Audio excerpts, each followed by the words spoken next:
Dernier rebondissement. Vinicius Junior confirme une nouvelle très inquiétante pour le Real Madrid à l'approche de la grande finale.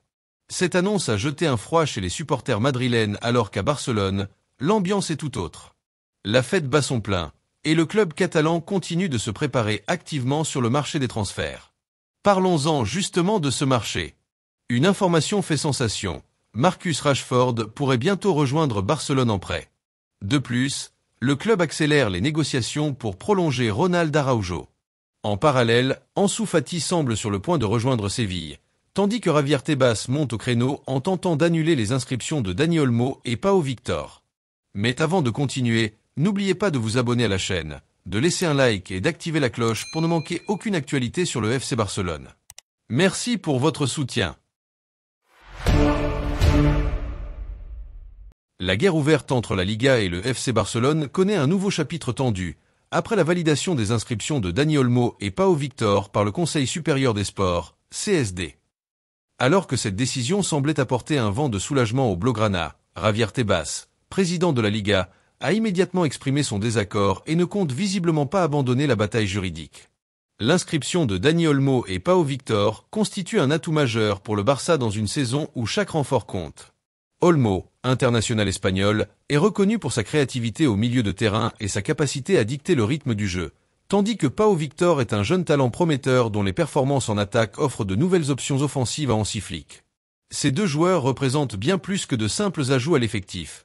Ils symbolisent la volonté du Barça de rester compétitif malgré les défis financiers et les pressions réglementaires.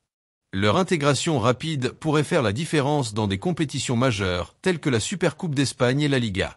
Cependant, la validation par le CSD n'a pas mis fin aux différends. Bien au contraire, Javier Tebas considère cette décision comme un contournement des règles du fair-play financier imposées par la Liga. Le président a déclaré que la réinscription des deux joueurs viole les régulations et pourrait fausser la concurrence.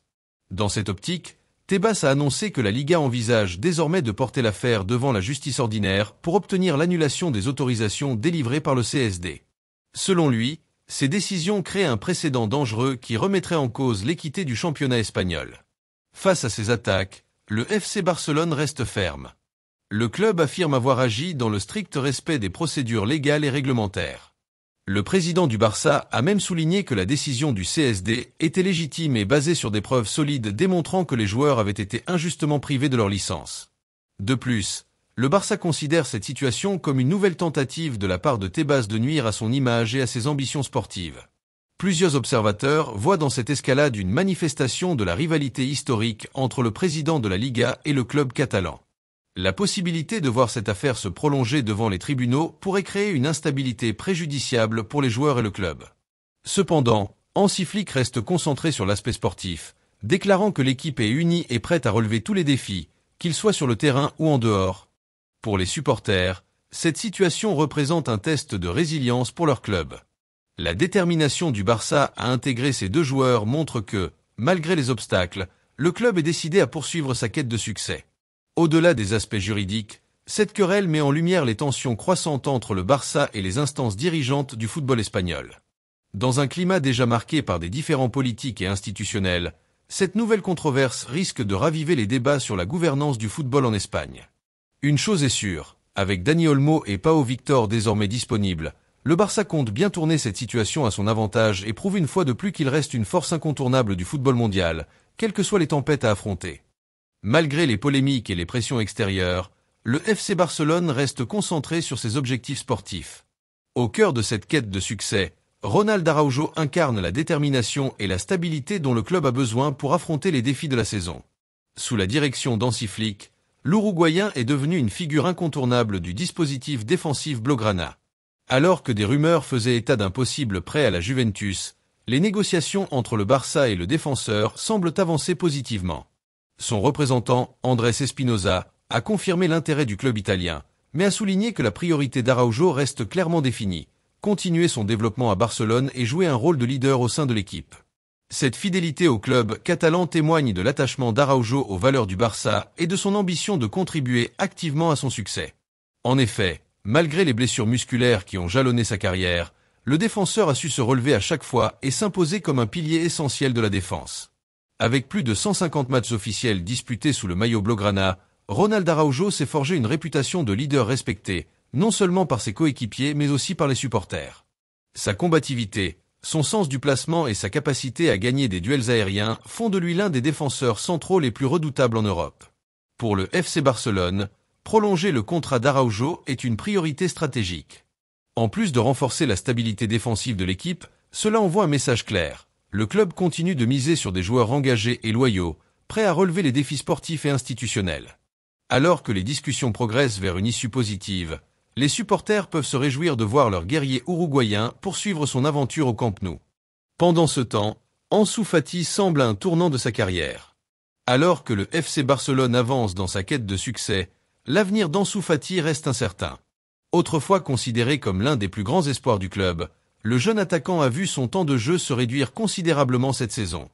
Les blessures à répétition et la forte concurrence en attaque ont freiné sa progression, le laissant en quête de nouvelles opportunités pour relancer sa carrière. Le Barça, conscient de la nécessité de faire de la place dans son effectif, serait désormais prêt à envisager un transfert pour Ansu Fati. Les clubs andalous, Séville et le Betis, se sont montrés particulièrement intéressés pour accueillir l'international espagnol. Leur projet pourrait offrir à Fati une chance de retrouver du temps de jeu et de s'épanouir dans un environnement moins pressurisé que le Camp Nou. Malgré cette situation complexe, les supporters blaugrana gardent espoir de voir une solution bénéfique émerger rapidement. Que ce soit sous un nouveau maillot ou avec une renaissance inattendue au Barça, l'histoire d'Ansu Fati reste à écrire. À 21 ans, son talent indéniable et sa détermination pourraient encore surprendre les observateurs du football européen. Du côté des arrivées, le dossier Marcus Rashford attise toutes les curiosités. L'intérêt du FC Barcelone pour Rashford, l'attaquant de Manchester United, suscite une immense curiosité et alimente les discussions chez les fans et les observateurs du football. Reconnu pour sa vitesse, sa polyvalence et son efficacité devant le but, Rashford pourrait offrir une nouvelle dimension à l'attaque barcelonaise. Selon des sources proches du dossier, le joueur anglais serait séduit par l'idée de relever un nouveau défi sous les couleurs blaugrana. Les négociations pour un prêt avec option d'achat sont en cours, mais la concrétisation de ce transfert dépend d'un facteur clé, la gestion de la masse salariale du club catalan. Le strict respect des règles financières imposées par la Liga oblige le Barça à envisager des départs stratégiques pour faire de la place au sein de son effectif. Eric Garcia, dont le temps de jeu a diminué depuis l'arrivée de nouveaux renforts défensifs, figure parmi les joueurs susceptibles de quitter le club. Ansu Fati, malgré son potentiel indéniable, pourrait également être transféré pour dégager des fonds nécessaires à l'arrivée de Rashford. Si ce transfert venait à aboutir, Rashford apporterait au Barça un mélange d'expérience internationale et de talent brut. Capable d'évoluer sur plusieurs positions offensives, il pourrait parfaitement s'intégrer dans le schéma de jeu imaginé par Hansi Flick.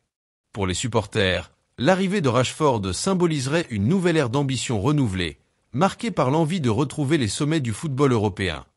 Et enfin, parlons de Vinicius Junior, qui est sous le feu des projecteurs grâce à son attitude insupportable. C'est une opportunité que le Barça pourrait exploiter. Le climat autour de Vinicius Junior est de plus en plus électrique à l'approche de la grande finale entre le FC Barcelone et le Real Madrid. L'attaquant brésilien, aussi brillant qu'impulsif, est devenu l'une des principales cibles de critiques, non seulement pour ses performances, mais aussi pour ses réactions émotionnelles exacerbées sur le terrain. Une situation que le Barça pourrait exploiter intelligemment pour prendre l'ascendant psychologique et tactique dans ce choc tant attendu. La passion débordante de Vinicius Junior fait partie de son jeu, mais cette énergie incontrôlée s'est souvent transformée en point faible. Lors de rencontres précédentes contre le Barça, le Brésilien a été impliqué dans de nombreuses altercations, notamment avec des joueurs clés comme Gavi, Ronald Araujo et Ferran Torres. Ces confrontations verbales et physiques ont parfois détourné l'attention du jeu, un avantage non négligeable pour les Catalans. Les experts s'accordent à dire que la capacité à rester concentré est essentielle lors de ces matchs de haut niveau. Si Vinicius se laisse emporter par ses émotions, cela pourrait non seulement affecter sa propre performance, mais également perturber la dynamique de son équipe. Face à cette instabilité, le FC Barcelone semble adopter une approche diamétralement opposée. Sous la direction d'Hansi Flick, les Blaugrana privilégient une stratégie basée sur le calme, la sérénité et l'efficacité. Avec des jeunes talents tels que Lamine Yamal, Pedri et Alejandro Balde, le Barça mise sur une philosophie de jeu fluide et discipliné. Les combinaisons entre ces jeunes prodiges démontrent une maturité étonnante pour leur âge. Pedri, maître du milieu de terrain, est capable de dicter le tempo du jeu avec une aisance déconcertante, tandis que Lamine Yamal, avec sa créativité et sa vitesse, apporte une menace constante sur les ailes. Cette synergie entre jeunes talents et joueurs expérimentés est l'une des clés de la confiance renouvelée du club catalan. Un autre point fort réside dans la robustesse défensive du FC Barcelone. Ronald Araujo est souvent désigné comme le garde du corps de Vinicius Junior. Lors des précédents affrontements, l'Uruguayen a su neutraliser les percées du Brésilien avec une maîtrise impressionnante. Son calme et sa capacité à anticiper les mouvements de son adversaire ont souvent laissé Vinicius frustré et inefficace. Araujo est soutenu par une défense bien organisée qui ne laisse que peu d'espace pour les attaquants adverses. Cette solidité pourrait encore jouer un rôle déterminant si le Barça parvient à contenir les assauts madrilènes tout en exploitant les erreurs provoquées par les débordements émotionnels de Vinicius. Du côté madrilène, la gestion de Vinicius devient une priorité. L'entraîneur devra trouver un équilibre entre canaliser l'énergie du joueur sans brider sa créativité. Le Brésilien reste l'un des éléments les plus dangereux du Real Madrid, capable de changer le cours d'un match grâce à ses dribbles explosifs et sa capacité à créer des occasions de but. Cependant, si cette énergie n'est pas maîtrisée, elle pourrait bien se transformer en un fardeau pour son équipe. Les fautes inutiles, les cartons jaunes ou rouges et les pertes de concentration sont autant de risques que le Real Madrid devra minimiser pour espérer soulever le trophée. Le Barça semble donc avoir un ascendant psychologique avant ce grand rendez-vous. La clé pour les Catalans sera de maintenir leur sang-froid tout en capitalisant sur les potentielles erreurs de Vinicius et des autres joueurs madrilènes.